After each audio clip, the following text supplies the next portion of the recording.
Hello everyone and welcome back to Nate the Hoof Guy. Today's video we are going to be treating a cow who's heavily favoring her left front foot. And I'm going to take and show you a little bit of footage from a nasty storm that rolled through when I was trimming on this day. But first, let's get to this cow with the sore foot. As you can see here, she's not putting any weight on that left front foot. So let's get to work on this and see if we can make it all better.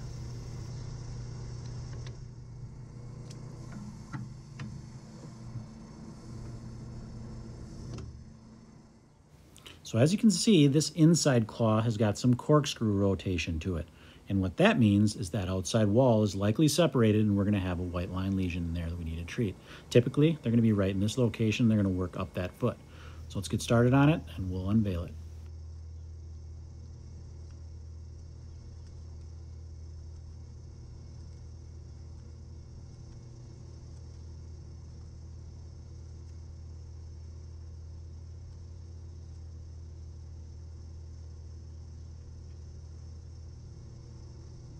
So what's happening here is the reason that this abscess is formed is because this foot has got some corkscrew to it. It's putting unnatural pressures on that foot, particularly that outside wall and that white line junction. That wall has got some curvature to it. I did a video on this about a month ago, but that's got some curvature to it. So what happens is instead of that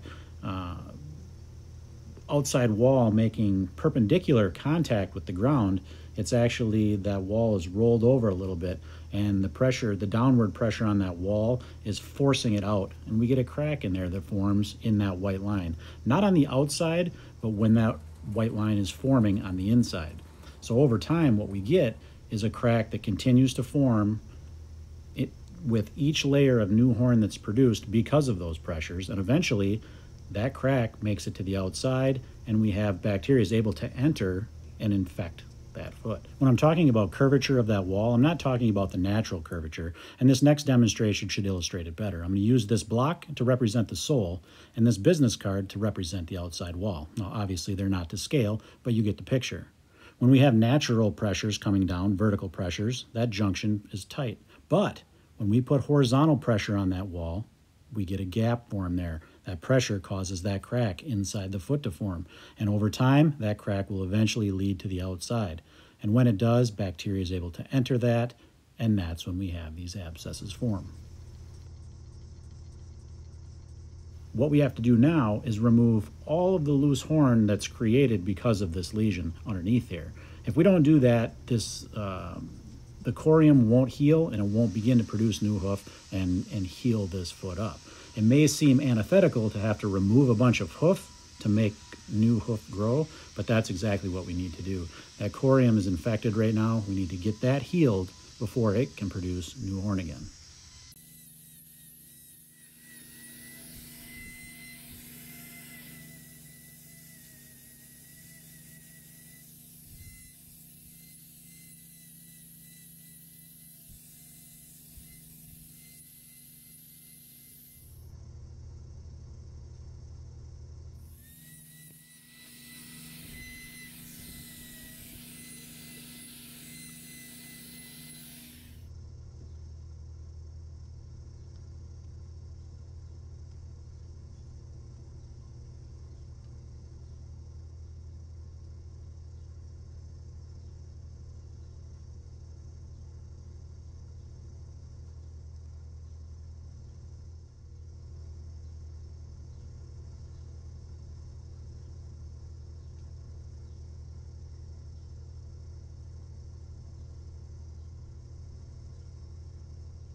So when I talk about removing loose horn, for me the priority is to remove it all right around the initial lesion site itself. And it's pretty obvious to see with this foot exactly where that lesion is. The areas surrounding it are actually healthy corium with the sole that's just released from it due to that lesion itself. But when I swing in closer, you'll be able to see the areas surrounding the lesion are already producing new horn as we speak. It's very soft horn, but it's producing it nonetheless. The affected area, the area that I'm trimming around, is not, and that's why we need to clear that up that infection so it can begin to produce new horn and fill in the entirety of this sole.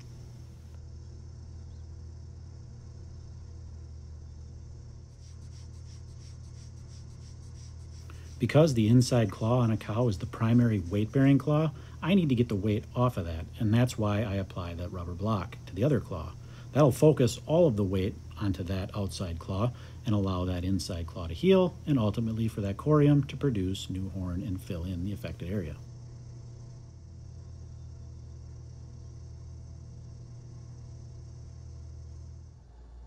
As we zoom in here, you can see the lesion itself, and you can see all around it the new soft horn that's beginning to form. That's a good sign. That's exactly what we want to happen. We don't have to worry about taking that away. It's nice and soft, and that's the part of the healing process. One last quick cleanup, a salicylic acid wrap to kill the bacteria and provide some pain relief, and we're ready to put this foot down and see if we've helped this girl's comfort out any.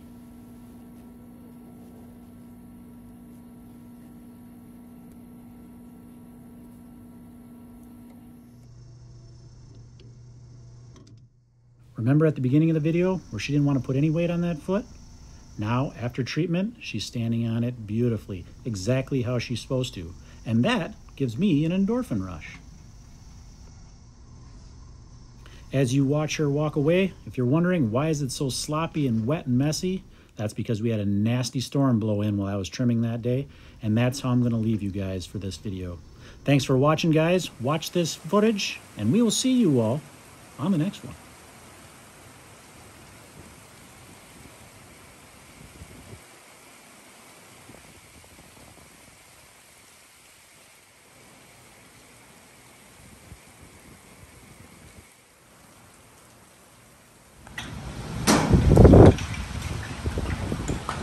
I just had to take cover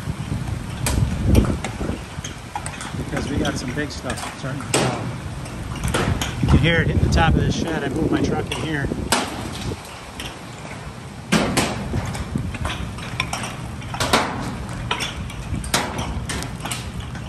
You can see some of them falling. You don't want to get hit in the head with it.